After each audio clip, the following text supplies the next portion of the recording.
We've established that HTML is the language that web pages are written in. Our next step is to see HTML in action. So in this lesson, we'll be creating the world's simplest web page together. We don't need any special software to begin creating web pages. Now in the next lesson, I will encourage you to roll up your sleeves and follow along. But for this first lesson, I want you to sit back, relax, and simply watch. I want you to pay attention to how simple HTML is. In front of you is a text editor. I will explain in detail in future lessons what a text editor is, and I will help you find the right text editor for your preferences and for your platform. But for now, just think of a text editor as a place where we can type. Okay? And then the only other program I'm currently running on my computer is a web browser. I'm using Mozilla Firefox, but you might want to use Google Chrome or Internet Explorer or Safari or any other web browser. Now what we're going to do in this first lesson is write a bit of code in our text editor, and then we're going to view that code through the eyes of our web browser. Back in the text editor, we'll begin writing code. Let's imagine our first goal is to add an important heading to the page. And we want that important heading to read, "Hello World." Now that we've included the code for a heading, let's save this text as a file, just like we would with a word processing program. So if you initiate the save prompt from File Save, you can then choose where you would like to save the file. I'm going to save it in a Learn HTML folder that I've created, and then I'm going to name the file Index. Now, we can see here's a folder on my desktop, and here's the file that we just created. I want to open this file in my web browser, so in Firefox. For you, it might be Chrome or Internet Explorer or Safari. So all I'm going to do is find the file that we just created and drag it on top of my web browser. The first thing that we notice is that this looks different than what we typed in our text editor. In our text editor, we typed less than symbol h1 greater than symbol hello world, and then less than symbol / h1 greater than symbol. But in our web browser, we simply see hello world. This is because HTML is not designed for humans to read.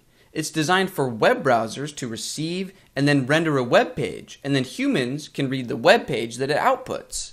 So for example, all this code did is create a heading level 1 or H1 element. HTML pages are made up of different elements. So for example, what if we wanted to tell the web browser to output a slightly less important heading?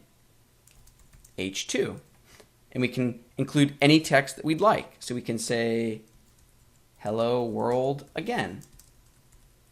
So if I save and then click refresh in Firefox, we can see the new text. Next, let's create a bit of standard text or paragraph text between these two headings. P for paragraph. This is a paragraph that contains only one sentence. So let's review the syntax that we're using to create elements. I like to say that writing HTML is like making sandwiches.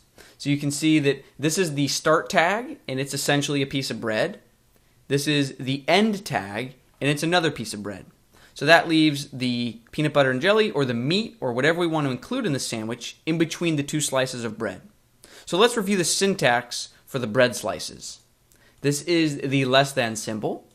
This is the code for the element that we wish to create. In this case, it was P for paragraph. And then this is the greater than symbol. And then the ending piece of bread, the closing tag, uses a / right before the code for the element. So if I save and then go to our web browser and click the refresh button, you can see that we now have a piece of standard paragraph text between the two headings.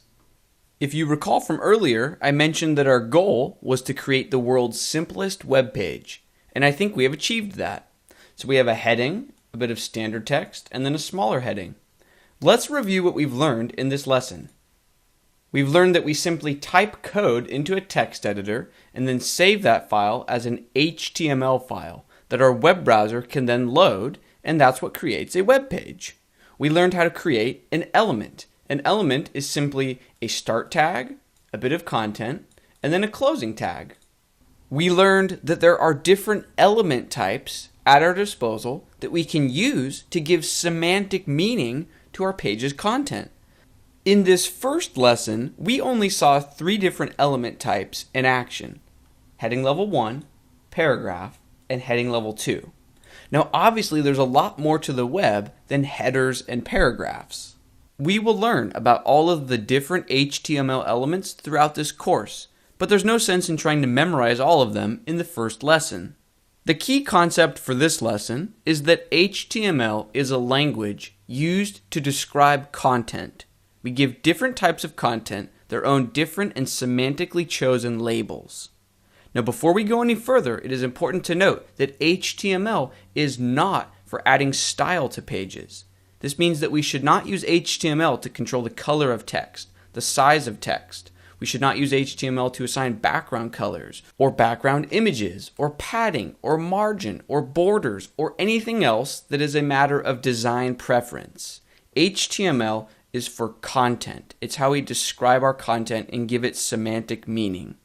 If you want to add style to a page, that's what cascading style sheets, or CSS, is for. Now we will learn CSS inside and out in the second half of this course. The first half of the course is about understanding what HTML has to offer. Or in other words, during the first half of the course, the pages we create will look incredibly basic.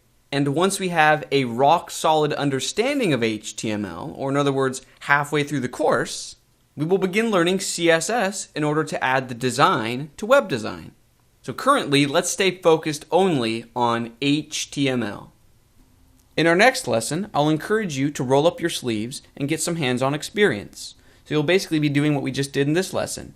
I'll show you how to set up a text editor, make sure that you understand how to save the file correctly so that it saves with an HTML extension, and then we'll learn how to load it in your web browser so you can begin experimenting writing HTML code just like I did in this lesson.